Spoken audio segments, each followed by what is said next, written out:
எல்லாத்துக்கும் வணக்கம். இந்த ஃபர்ஸ்ட் குவார்டர் 2026-27 ஃபைனான்சியல் இயரோட Q1 ரிசல்ட்ஸை பொறுத்த வரைக்கும் எல்லா இண்டஸ்ட்ரீஸ்க்குமே ஓரளவுக்கு வந்து முடிஞ்சிருச்சு. ஸோ இந்த ரிசல்ட்ஸ் எல்லாம் ஓவராலா எப்படி இருக்கு, இதை நம்ம large cap, mid cap and small கேப்னு நம்ம பிரிச்சு பார்த்தோம் அப்படின்னு சொன்னா பர்ஃபார்மன்ஸ் எப்படி இருக்கு, எந்த செக்டார்ஸ்ல இருக்கக்கூடிய நிறுவனங்கள் வந்து பெரிய அளவுல பர்ஃபார்ம் பண்ணிருக்கு அப்படிங்கிற ஒரு பார்வை இருக்கு இல்லையா, அதை பத்தி தான் நம்ம இன்னைக்கு பேச போறோம். நார்மலா இந்த 26-27 இந்த ஃபைனான்சியலோட Q1 ரிசல்ட்ஸை பொறுத்த வரைக்குமே பெரிய அளவுல மோசமான ரிசல்ட்ஸ் அப்படிங்கிறது எதுவும் இல்லை. நிறைய பேர் வந்து ப்ரீவியஸ் ஃபைனான்சியல் இயர் காட்டிலும் இந்த தடவை பெரிய அளவுல பர்ஃபார்ம் பண்ணல அப்படிங்கிற வாதத்தை முன் வச்சோம் அப்படின்னு சொன்னோம்னா, ப்ரீவியஸ் ஃபைனான்சியல் இயர்ல ஈரான் யூஎஸ் இஷ்யூ வந்து பெரிய அளவுல இல்லை. ஒரு 4-5 மாசமா தான், அதுவும் லாஸ்ட் ஃபைனான்சியல் இயர்ல கிட்டத்தட்ட லாஸ்ட் 2 குவார்டரா தான் இந்த இஷ்யூ வந்து மிகப்பெரிய அளவில் இருந்துச்சு. அது இந்தியா மாதிரியான நாடை பொறுத்த வரைக்குமே 85% க்ரூட் ஆயில் இம்போர்ட் பண்ணக்கூடிய ஒரு நாடு. அப்போ இன்ஃபிளேஷன் அதிகமாகிறதும், மக்கள் செலவு பண்ணக்கூடிய அத்தியாவசிய பொருட்களுடைய தேவை அதிகமாகவும் மற்ற ஆடம்பர செலவுகள் கம்மியாகிறதும் அப்படிங்கிறது சகஜமான ஒரு விஷயம் தான். ஸோ நம்ம வெறுமனே லாஸ்ட் குவார்டரோட ரிசல்ட்ஸை மட்டும் கம்பேர் பண்ணிட்டு இந்த ஃபைனான்சியல் இயரோடைய ஃபர்ஸ்ட் குவார்டர்ஸ் வந்து பெரிய அளவில் பர்ஃபார்ம் பண்ணல அப்படிங்கிறத பேச முடியாது. அந்த அப்ஜெக்டிவ்குள்ள நம்ம போக முடியாது. ஏன்னா இந்த ஃபர்ஸ்ட் குவார்டர் ரிசல்ட்ஸ் அப்படிங்கிறது ஈரான் யூஎஸ் இஷ்யூவை உள்வாங்கி இருக்கு. அது மட்டும் கிடையாது, ஐஎன்ஆர் ரொம்பவுமே வீக்கா பர்ஃபார்ம் பண்ணிட்டு இருந்த ஒரு காலகட்டம். இது கிட்டத்தட்ட ஆல்மோஸ்ட் 95 ருபீஸ்க்கு மேல இப்பவுமே ஸ்டேபிளா இருக்கக்கூடிய ஒரு காலகட்டத்தில் நிறுவனங்கள் எப்படி கையாண்டுச்சு அப்படிங்கிறத பார்க்கணும்.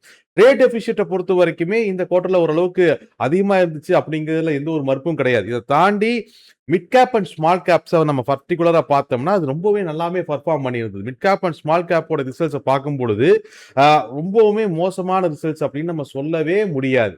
குறிப்பா மிட் கேப்ஸ், நீங்க ஸ்மால் கேப்பிங் கூட நீங்க கம்பேரிட்டிவ்லி ஓரளவுக்கு லைன் வித் எஸ்டிமேஷன் நம்ம பேசலாம். ஆனா மிட் கேப்ஸை பொறுத்த வரைக்கும் லார்ஜ் கேப்பை காட்டிலும் நிறைய மிட் கேப் நிறுவனங்கள் ரொம்ப நல்லாவே பர்ஃபார்ம் பண்ணியிருந்தது நம்ம பார்த்தோம். சரி, இப்போ இது எல்லாத்தையும் சேர்த்து ஒட்டுக்கா எந்த நிறுவனம் வந்து ரொம்பவுமே சொதப்புச்சு அப்படின்னு, எந்த துறை ரொம்ப சொதப்புச்சு அப்படின்னு பார்த்தோம்னா டிரான்ஸ்போர்ட் அண்ட் லாஜிஸ்டிக் தான். அதுல எந்த விதமான குழப்பமும் கிடையாது. ஏன்னா கிட்டத்தட்ட ஏர் டிரான்ஸ்போர்ட் வந்து கல்ஃப் கண்ட்ரீஸ்க்கு மட்டுமே பெரும்பாலும் 44% மேல டவுன் ஆயிருந்தது அப்படிங்கிறத பார்க்கிறோம். டிரான்ஸ்போர்ட் அண்ட் லாஜிஸ்டிக்ஸ் வந்து மிகப்பெரிய அளவில் இஷ்யூஸா இருந்துச்சு. பட் ஒரு விஷயத்த நல்லா ஞாபகம் வச்சுக்கணும், டிரான்ஸ்போர்ட் அண்ட் லாஜிஸ்டிக் துறையும் கூட நீங்க லாங் டேர்ம்ல எந்த துறை வளர்ந்தாலுமே, எதிர்காலத்தில் அது இ காமர்ஸா இருக்கட்டும், இல்ல ஒரு ஃபார்மாவா இருக்கட்டும், நீங்க இல்ல குயிக் காமர்ஸ் மாதிரியான துறைகளா இருக்கட்டும், எந்த மாதிரி எது வளர்ந்தாலுமே, ஈவன் ஃபுட் டெலிவரி வளர்ந்தாலும் கூட பேக்ரவுண்ட்ல வளரக்கூடிய ஒரு மிகப்பெரிய இண்டஸ்ட்ரி தான் டிரான்ஸ்போர்ட் அண்ட் லாஜிஸ்டிக்ஸ் இண்டஸ்ட்ரி.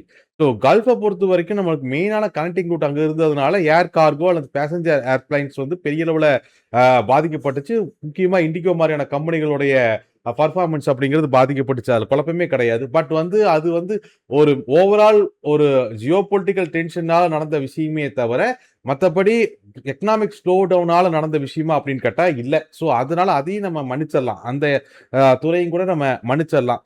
மற்றபடி டாரிஃப் இஷ்யூல ஓரளவுக்கு பின்வாங்கி இருந்த டெக்ஸ்டைல்ஸ் மாதிரியான துறைகளுமே இந்த குவார்டர்ல கொஞ்சம் முன் வந்திருக்கு அப்படிங்கிறத நம்மளால பார்க்க முடியுது. ஓரளவுக்கு பூமிங்கான நிறைய இண்டஸ்ட்ரீஸும் இருந்துச்சு. சரி, இப்போ 2-3 விஷயங்களை நம்ம மேற்கொண்டு பார்ப்போம். ஓவராலா இந்த குவார்டரோடைய பர்ஃபார்மன்ஸை பேஸ் பண்ணி பார்த்தோம்னா, முக்கியமா எக்கனாமிக் ஸ்லோ டவுன் அப்படிங்கிற கான்செப்டை தாண்டி இது ஜியோ பொலிட்டிக்கல் கன்சர்னால நடந்த ஒரு விஷயமா தான் பார்க்கப்படுது. அப்போ எக்கனாமிக் ஸ்லோ டவுனுக்கும் ஜியோ பொலிட்டிக்கல் டென்ஷனுக்கும் நடுவில் இருக்கக்கூடிய டிஃபரன்ஸை நம்ம அண்டர்ஸ்டாண்ட் பண்ணிக்கணும். அது இங்க ரொம்ப முக்கியம். உதாரணத்துக்கு எக்கனாமிக் ஸ்லோ டவுனால எல்லா துறைகளும் மோசமா பர்ஃபார்ம் பண்ணுச்சு அப்படின்னு சொன்னா அந்த ஃபால் எப்படி இருக்கும் அப்படின்னு சொன்னா, அந்த துறையோடைய ஃபால் அல்லது ரெக்கவரி எப்படி இருக்கும்னு சொன்னா யூ ஷேப்ல இருக்கும். அதாவது எக்கனாமிக் ஸ்லோ டவுன் ஆகும் பொழுது ஃபால் யூ ஷேப்ல கீழே இறங்கி ரொம்ப நாள் அது கீழேயே நின்று யூ ஷேப்ல கீழே நின்று அப்புறம் ரெக்கவரி ஃபேஸ் அப்படிங்கிறது டைம் எடுத்து ரெக்கவரி ஆகும். அப்போ எக்கனாமிக் ஸ்லோ டவுனால் நடத்தக்கூடிய ஒரு ஃபால் அப்படிங்கிறது ரெக்கவர் ஆகிறதுக்கு ரொம்ப காலம் எடுத்துக்கும். ஏன்னா அது யூ ஷேப் ரெக்கவரியை ஃபாலோ பண்ணும். ஆனா அதுவே நீங்க இதுவே ஒரு இந்த மாதிரி ஜியோ பொலிட்டிக்கல் இஷ்யூனால ஒரு ஃபால் நடக்குது அப்படின்னு சொன்னா அது வி ஷேப் ரெக்கவரியை ஃபாலோ பண்ணும். விழுந்த வேகத்துல நாளைக்கே ட்ரம்ப் வந்து ஈரான் கூட பணம் விட்டுட்டேன், இல்ல ஈரான்